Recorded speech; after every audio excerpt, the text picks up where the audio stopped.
Ini tiga Kota Banda Aceh. Ini kepala surat.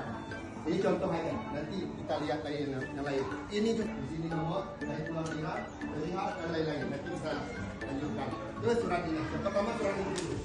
Kemudian salam pembuka. Dalam surat pribadi. Hai, itu dalam surat pribadi.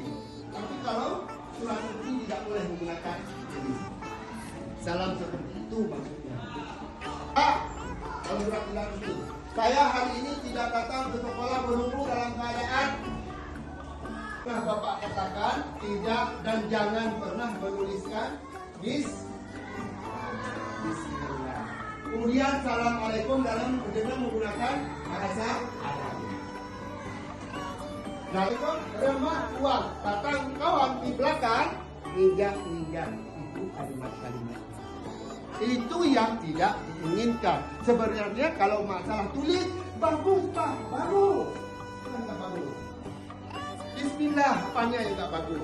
Assalamualaikum dalam bahasa Arab. Apalagi tulisannya bentuknya kaligrafi, lebih cantik dan lebih indah lagi. Tapi ada yang kurang pas. Ya, ini apa ini? Datang anak lelaki buat seperti bola, tendang-tendang. Tapi tidak tahu bahwa di dalam itu ada kalimat-kalimat yang tidak boleh ditendang. Yang tidak boleh dibuat seperti itu. Oke, lanjut.